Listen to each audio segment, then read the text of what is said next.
கர்த்தருடைய நல்ல நாமம் மகிமைப்படுவதாக. நீதிமொழிகள் 31வது அதிகாரத்தை பார்த்தீங்கன்னா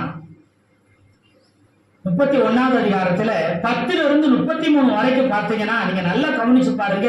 இது குணசாலியான ஸ்திரீ சொல்லியிருக்கு நீங்க நினைக்கலாம். கவனிச்சு பாருங்க. முதல் வசனமே 31:10 என்ன சொல்லுது? குணசாலியான ஸ்திரியை கண்டு பிடிப்பவன் யார்? அப்ப யார் சொல்லியிருக்குதுங்க? யார் கண்டுபிடிக்கணுமா? அல்லேலூயா. ஒரு ஆணை குறித்து சொல்லி இருக்குது. குணசாலியான ஸ்திரிய கண்டுபிடிக்கிறது யாருன்னு சொல்லி கேள்வி கேட்டிருக்குது. அல்லேலூயா. ஆமா சூத்திரம். இந்த 10வது வசனத்துல 31வது வசனம் இருக்கு. நல்லா கவனிச்சு பாத்தீங்கன்னா அதுக்குள்ள என்ன சொல்லி இருக்குன்னா 3 காலங்களையும் அடக்கி வரும். 3 காலங்களும் கடந்த காலம், நிகழ்காலம், எதிர்காலம், முக்காலத்தையும் அதுக்குள்ள என்ன செய்யும்? அந்த 22 வசனத்துல அடங்கி இருக்கும். ஒரு பெண்ணுடைய வாழ்க்கை கணவனுக்குள்ள துவங்கி யாருக்குள்ளதான் முடியுமா? கணவனுக்குள்ளேயே முடியுமா? அல்லேலூயா. நீங்க எபேசியர் 5வது அதிகாரம் 25, 26, 27.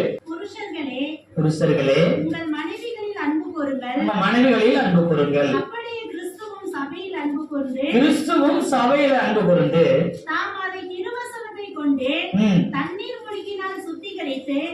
முழுக்கினால் சுத்திகரித்து பரிசுத்தமாக்குகிறதற்கும் கலைவினை முதலானவைகள் ஒன்றும் இல்லாமல் பரிசுத்தமும் பிழையற்றதுமான மகிமையுள்ள சபையாக அதை தமக்கு முன் நிறுத்திக் கொள்வதற்கும் தம்மை தாமே அதற்காக ஒப்பு கொடுத்தார். இங்க இந்த வசனத்துல பாருங்க, இயேசுவும் சபைக்கும் ஒப்பனையா ஒரு கணவனுக்கும் ஒரு மனைவிக்கும் உள்ள உறவு இருக்குன்னு பவுல் சொல்லுகிறாரு.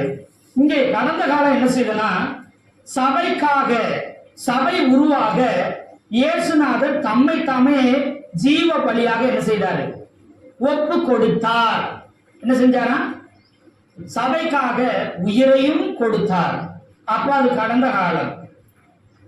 நிகழ்காலம் சபையை கழுவி சுத்திகரிச்சுக்கிட்டே இருக்கிறார். அது என்னது? நிகழ்காலம்.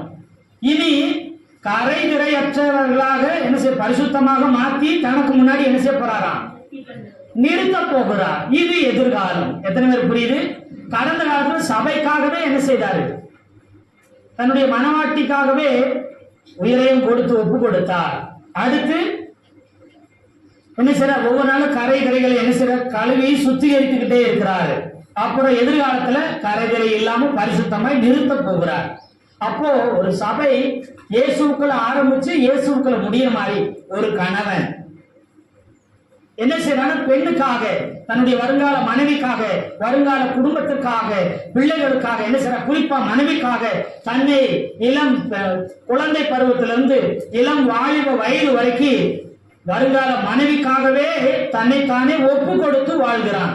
ஒரு நல்ல கணவன் நல்ல படிப்பான், நல்ல ஒரு வேலை வாங்குவான், பரிசுத்தமாய் வாழ்ந்து பரிசுத்தமாய் தன்னை காத்து கொண்டு தனக்கு வரப்போகிற மனைவிக்கு நல்ல ஒரு கணவனாய் இருக்கும்படி, வரப்போகிற குடும்பத்துக்கு நல்ல ஒரு வருமானத்தையும் தேவையும் சந்திக்கிற நல்ல ஒரு வேலையை தொழிலை பார்த்து அந்த குடும்பத்தை கடைசி வரைக்கும் நடத்துறதுக்கு தேவையான பொருளாதாரம் எல்லாவற்றையும் அவன் என்ன செய்யறான்? தன்னை ஆயத்தப்படுத்தி ஒப்பு கொடுத்து அதுக்காக வாழ்ந்துட்டு இருக்கிறான். ஆனா இன்னைக்கு இருக்கிறவங்க அப்படி வாழ்றாங்களா? அப்படி கிடையாது. அல்லேலூயா. ஒரு ஆணை படைச்சாரு ஆண்டவர், ஆதாம படைச்சாரு. படைச்ச உடனே அவனுக்கு ஒரு தோட்டத்தை கொடுத்து அவனுக்கு ஒரு வேலையை கொடுத்து அந்த தோட்டத்தை பண்படுத்தி காத்து உன்னை வரப்போகிற உன் மனைவிக்கும் உன் சந்ததிக்கும் என்ன செய்யணும்? சாப்பிடுறதுக்கு, தங்குறதுக்கு, இருக்கிறதுக்கு, நல்ல வாழ்க்கை வாழ்றதுக்கு எல்லாத்தையும் ஆயத்தப்படுத்தும்படி அவன் என்ன செய்ய முன்னமே உருவாக்கி இருந்தார். எத்தனை பேர் ஆமன் சொல்றீங்க?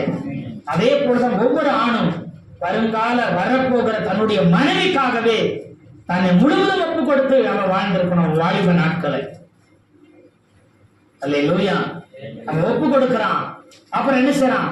ஒவ்வொரு நாளும் குடும்பத்துல சின்ன நிறை குறைகள் இருந்தாலும் அதை அனுசரிச்சு அதை சகிச்சு தாய் வீடு, தன்னுடைய தகப்பன் வீட்டுல தாய் வீட்டுல இருந்ததை விட திருமணம் ஆனதுக்கு அப்புறம் அவன் என்ன செய்யணும்? அந்த பெண் என்ன செய்யணும்? பல மடங்கு சிறந்தவளாய் மாறி இருக்க வேண்டும். அல்லேலூயா. அந்த சுத்திகரிக்கிற வேலையை, அந்த சரி பண்ணுகிற வேலையை, அந்த மெச்சூர்டா இருக்கிற வேலையை தாய் அப்ப சொல்ல குழந்தைதானே என்ன சொல்லுவாங்க? அது சின்ன பிள்ளை வீடுக்கு என்னத்த பாத்திரம் கழுவ, என்னத்த வீடு கூட்ட, என்னத்த போய்கிட்டு அது துணி துவைக்கிறது, அது சின்ன பிள்ளைங்க. எடுத்தோன்னே யார் சொல்லுவா? அம்மா சொல்லாது. யாரு சொல்லுவாங்க? அப்பா சொல்லு. சின்ன பிள்ளைய என்ன வேலை வாங்கிட்டு இருக்கிற? என்ன பிள்ளையா? சின்ன பிள்ளை சொல்லி 18,000, 20,000, 21,000. இப்ப என்ன செய்ய தெரியாது? பாத்திரம் விளக்க தெரியாது, துணி துவைக்க தெரியாது, வீடு கூட்ட தெரியாது, பொறுப்பா இருக்க தெரியாது, பணத்தை கையாள தெரியாது. அப்புறம் என்ன தெரியும்? சாப்பிட தெரியும். அப்படின்னா உங்களுக்கு என்ன செய்யணும்? வரப்போகிற அப்படி பிள்ளைகளை நீங்க தயவு செய்து பெண் பிள்ளைகளை அப்படி வளர்த்துருந்தீங்கன்னா உங்களுக்கு அந்த பெண் பிள்ளைகளுக்கு எப்படி ஒரு ஏற்ற கணவனை கொண்டு வரணும்? சமையல்காரனா இருக்கணும், நல்ல துணி துவைக்கிறவனா இருக்கணும், நல்ல சுத்தம் பண்ற துப்புரவாளரா இருக்கணும். அப்புறம் என்ன செய்யுங்க? குறைஞ்சபட்சம் சமையல்காரன், துணி துவைக்கிறவன், நல்ல வீடு கூட்டி சுத்தமா வச்சிருக்கிறவன். அப்புறம் என்ன செய்யணும்? முடிஞ்சா தண்ணி எடுக்கிறவன், தண்ணி கொதிக்க வைக்கிறவன், டீ வைக்கிறவன்.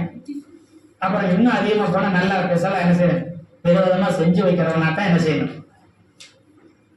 அப்படிப்பட்டவனை பார்த்தா அவன் என்ன செய்வான்? உள்ள பார்ப்பான். ஆனா சம்பாத்தியம் பண்றது யாரு? சொல்லுங்க. சம்பாத்தியம் பண்றது யாருங்க? அல்லேலூயா. அதுக்குதான் என் பிள்ளைக்கு வீட்டோட எனக்கு பார்ப்பேன், மாப்பிள்ளை வீட்டோட மாப்பிள்ளைய நான் என்ன செய்வேன்? பார்ப்பேன். அப்படி சொல்லி நிறைய பேர் பெருமையா சொல்றாங்க. அப்படி வீட்டோட மாப்பிள்ளை என்ன செய்யாதீங்க, பார்க்காதீங்க. உங்க பிள்ளைய நீங்களே கழுத்தை நெரிச்சு கொள்றீங்க, துடிக்க கொள்றீங்கன்னு அர்த்தம். அல்லேலூயா. நீங்க இருக்கிற வரைக்கும் வீட்டோட மாப்பிள்ளைய வந்தா ஆமா ஆமா ஆமா ஆமான்னு உங்க தலையாடிக்கிட்டே இருப்பான். காரியம் முடிஞ்சதுக்கு அப்புறம் அவன் வேலையை காமிக்க ஆரம்பிச்சிருவான். அப்ப கஷ்டம் நமக்கு. எத்தனை பேர் ஆமைன்னு சொல்றீங்க? நிறைய படிக்கட்டும், நிறைய டேலண்ட் இருக்கட்டும், நிறைய திறமை இருக்கட்டும், ஆனா ஒவ்வொரு பெண்ணாய் பிறந்தவர்களுக்கும் அவசியமாய் தெரிய வேண்டியது வீட்டை எப்பயுமே சுத்தமா வச்சிருக்கணும், அழகா வச்சிருக்கணும். அப்புறம் துணி துவைக்க, பாத்திரம் கழுவ, நல்லா சமைக்க தெரியணும். அல்லேலூயா. அது மாத்திரம் இல்ல, வீட்டுல இருக்கும் போதே வரவு செலவை என்ன செய்யணும்? பிள்ளைங்க பார்க்க பழக்கணும். எத்தனை பேர் ஆமே சொல்றீங்க? கையில காசையே காமிக்காம சின்ன பிள்ளை விட்டா அங்க முதல் மாசம் திருமணம் ஆயிடுச்சு, ஐடில அவர் வேலை செஞ்சுட்டு இருக்கிறாப்படி, ஒரு 40,000 50,000 கொண்டு வந்து கையில கொடுத்தா இது வரைக்கும் 22 வயசு வரைக்கும் 50 ரூபாய்க்கு மேல பார்த்ததே இல்லை. இப்ப 50,000 பார்த்தா அதுக்கு என்ன செய்ய தோணும்? என்ன பண்றதுன்னே தெரியாது. உடனே செல்போன் எடுக்கும், ஆன்லைன் ஷாப்பிங் எடுக்கும். பார்த்ததுல பட்டு ஏன்னா கடைக்கு போய் பழக்கம் இல்லை, விலை கம்மியா அடிச்சு வாங்கி அதுக்கு என்ன செய்யல, காய்கறி வாங்கி பழக்கம் இல்லை.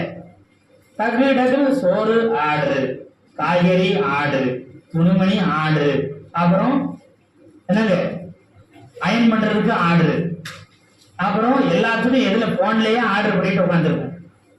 அல்லையே சொல்லுங்களேன், அல்லையே சொல்லுங்களேன். வீட்டுக்காரன் சொல்லுவான், நல்ல வேலை என்னையும் ஆர்டர் பண்ணாம போயிட்டியா அப்படின்னு. அல்லையே சொல்லுங்களேன். அப்போ பிள்ளைகளுக்கு வரவு செலவு எப்படி பண்ணணும், எப்படி நான் பண்ணிட்டு இருக்கிறேன், குடும்பத்தை நான் எப்படி நடத்திட்டு இருக்கிறேன் அப்படிங்கறத என்ன செய்யணும்? யாருக்கு சொல்லிக் கொடுக்கணும்? இதுக்கா ஸ்பெஷல் கோச்சிங்னா நம்ம ஆளுங்க 1 லட்சம் ரூபாய் பரவாயில்லைங்க நான் கட்டி சேர்த்து விடுறோம். ஆனா வீட்டுல இருந்து நம்மள மாதிரி திறமையா சொல்லிக் கொடுக்கறதுக்கு யாருமே கிடையாது. அல்லையா சொல்லுங்களேன். நாம அற்புதமா சொல்லிக் கொடுக்கலாங்க, யாரோ ஒருத்தர் கவுன்சிலிங் கொடுக்க வேண்டியதில்லை, நீங்களே உங்க பிள்ளைகளுக்கு அற்புதமா சொல்லிக் கொடுக்க முடியும். அல்லேலூயா. சிறந்த மாஸ்டர் நீங்க தான், சிறந்த டீச்சரும் நீங்க தான், சிறந்த தலைமையும் நீங்க தான். உங்க பிள்ளைகளுக்கு தாராளமா சொல்லிக் கொடுங்க. அல்லேலூயா, அல்லேலூயா. அப்போ இதை சொல்லிக் கொடுக்க நாம பழகு வைக்கணுங்க. அப்படி நாம செய்யும் பொழுது நம்முடைய பிள்ளைகள் சிறந்தவர்களாய் இருப்பாங்க. அல்லேலூயா. உப்புக்கும் ரவைக்கும் சீனிக்கும் வித்தியாசம் தெரியாத ஆளுகள் இன்னும் உண்டு. எல்லாமே வெள்ளதான், அதனால அள்ளி போட்டுட்டேன், உன்னால எனக்கு தொல்லதான் அப்படின்னு நம்ம வீட்டுக்கார ஆரம்பிச்சிடும் எடுத்தோன்னே.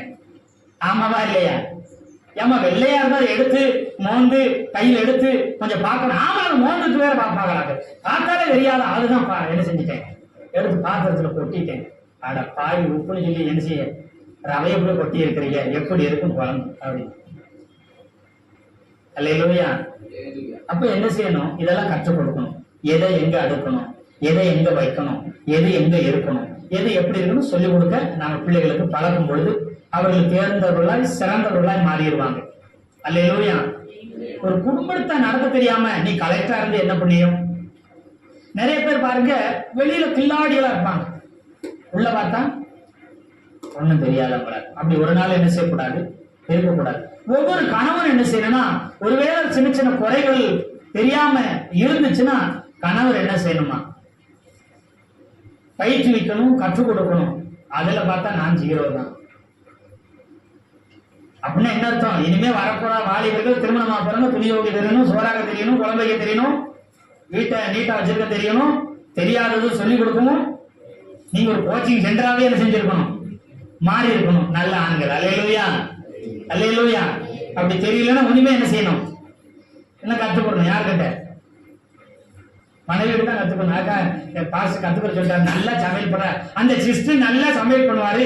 நான் சாயங்காலம் டைம்ல 2 மணி நேரம் டியூஷன் போயிட்டு வரேன், ஏமா எப்படி சமைச்சுக்கிறதுன்னு சொல்லி கொடுங்கன்ட்டு அங்க பேர் கூட அபலம். அப்படித்தான் கதை கந்தலாய் பேர். அல்லேலூயா. கர்த்தருடைய நல்ல நாமம் மகிமைப்படுவதாக.